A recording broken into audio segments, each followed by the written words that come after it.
Welcome back to MMAOddsBreaker. I'm Frank Trigg. This week we're talking to Kendall Grove on the phone, getting ready to fight October 3rd in Bellator against Christian Patu. You're in Orange County right now. You're training with Michael Bisping, but does Michael Bisping train at one place, or does he kind of bounce around a couple different places? He bounces around. His primary spot is Ruka Sport with his boxing coach Jason Carrillo and jiu-jitsu coach Brady Fink. And besides that, he goes to Rain and Mark Munoz' gym, and so Gerson with Shoot Boxing Long Beach, and that's pretty much it. And then he bounces around, cross trains with whoever wants to spar and move around with them. Well, how does that help you get ready for a fight? Transferring around so much and going to so many different places. Does that work with your training camp? Oh yeah, we just set it up. Like right now, like when Michael was getting ready for Kung Lee, I came out here to start my camp, but I was primarily out here trying to help him get ready as much as I could. And then I got my fight. I think the day before I went home, I had 3 weeks out here, and then the day before I went home, they told me I was fighting October 3rd against Christian Mampubu. And then Michael told me after his fight, I can come back out and train with him, and he'll help me train for my fight. And on top of that, I just got way more variety of training partners here in Orange County than I do on Maui. You know what I mean? Like, I'm not trying to blow smoke on my own ass, but I'm pretty much the best guy on Maui at my weight, and there's not too many full-time fighters that live on Maui. So in order to compete at this level, you got to train with people at this level, obviously. And so I had no choice to come back up here and finish my camp and get the rounds that I needed.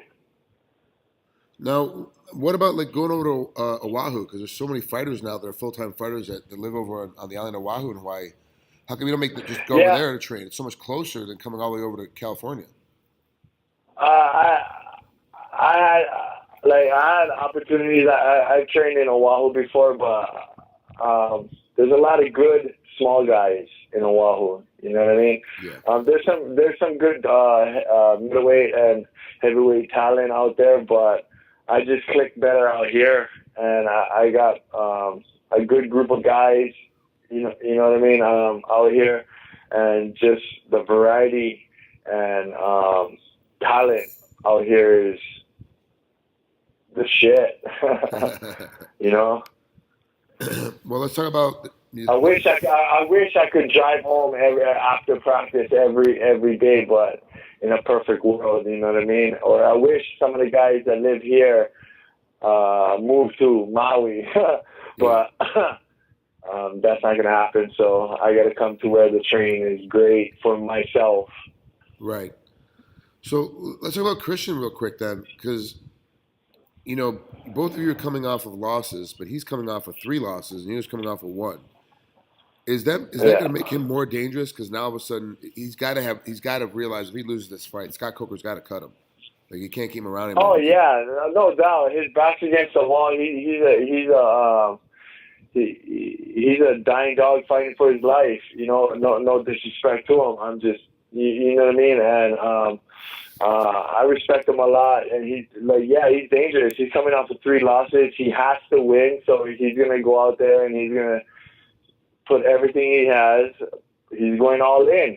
You know what I mean? And I came off of a loss, but like you said, that's just 1 loss, but it's still a loss. And in this sport and in this country, nobody likes a loser. So you can kind of say we're both fighting for our jobs. More him, but I'm going into this fight thinking like I'm going to get cut after this fight too if it doesn't go my way. And he's a dangerous opponent. He's making the trip down to 185. So he's going to be a big 185. And I watched some of his fights at 205, and he's tossed some big boys around.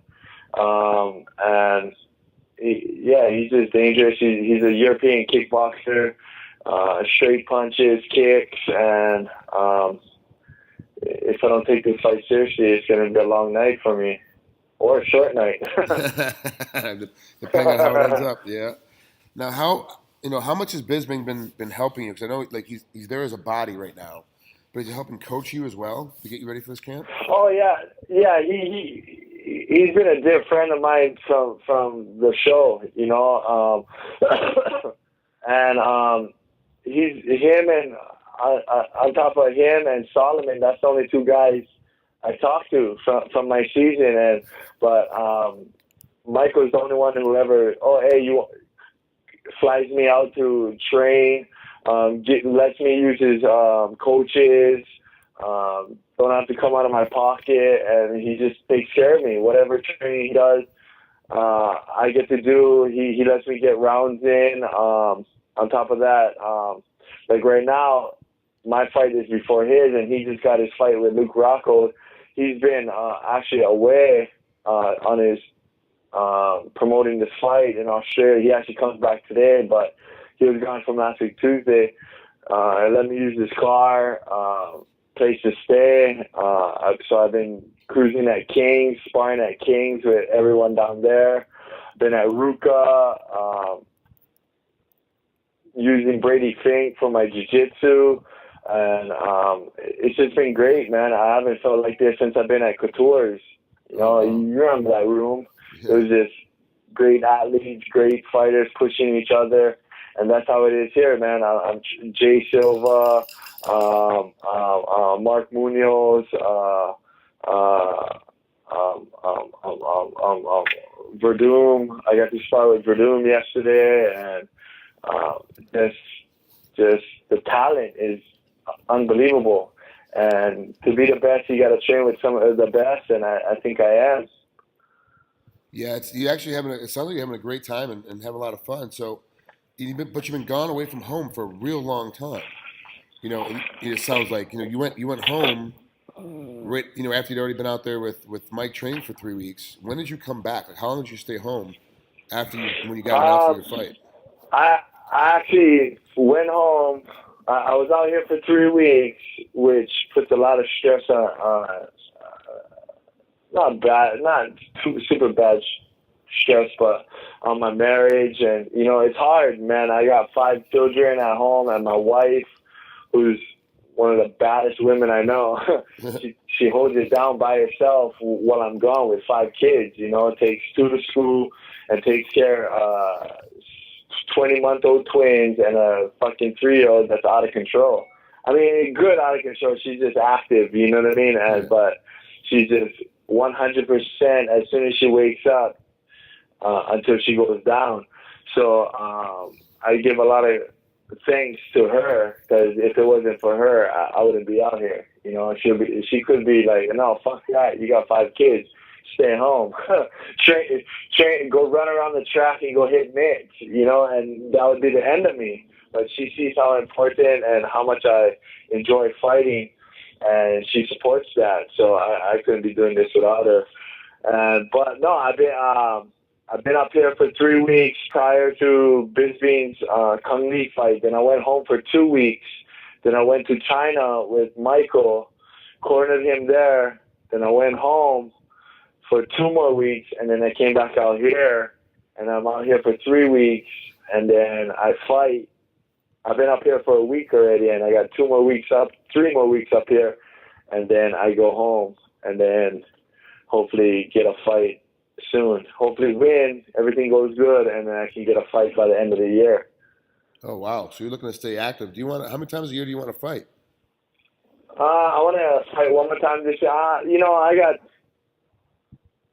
I don't like saying it, but I pretty much got 2 more years. I want to do 2 more years of this and then be a dad, Right.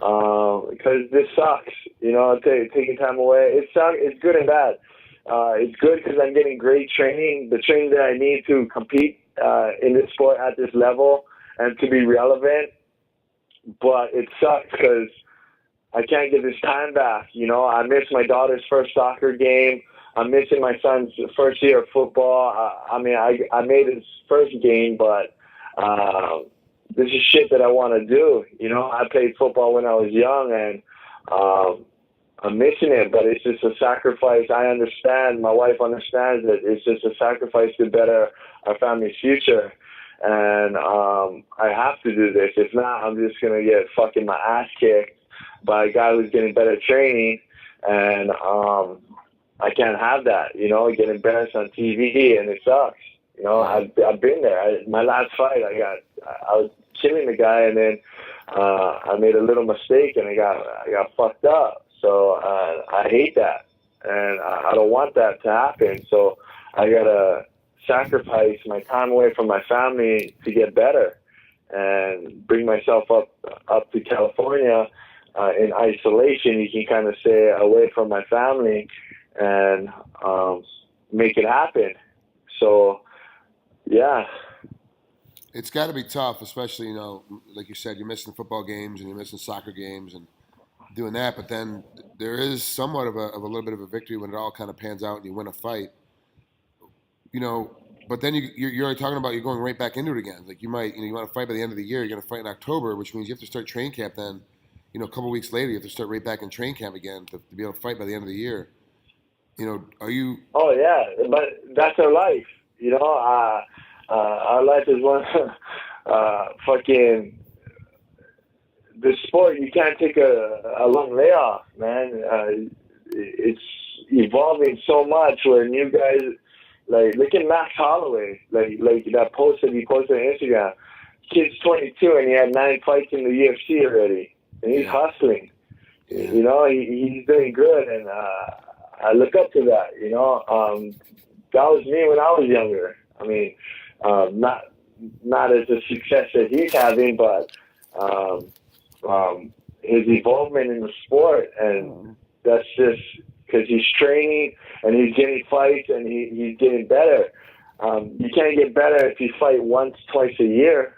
You know, you got to keep on fighting. You got to push yourself. And like you're not going to get title shots by losing. And if you win, you got to take advantage of that win and move forward and get a bigger fight and move up that ladder. I don't want to stand in the middle of the ladder forever. I want to reach the top. And like I said, I'm 31. I'm still young in this game. Couture went to what, 44, 43? 47. 47, my God. But I got, to me, I'm giving myself 2 more years to take advantage of what I have. So I'm trying to make it happen now and make as much money as I can, get as much big fights as I can, and then I'll hang it up. But up until that point where I call it quits, fuck it, I'm all in. Let's go. Let's scrap. I don't care who I fight. Let's fight. But I've never been that guy to get an easy fight. You know, I always want good guys. I was put on this earth to prove people wrong, I think. And, yeah. That's Kendall Grove getting ready to fight Christian Bellator coming up here on Bellator. Kendall, thanks for spending some time with us this morning. Good luck in the fight and have fun training today. We'll talk to you soon. All right. Thanks, Trigg. Always a pleasure.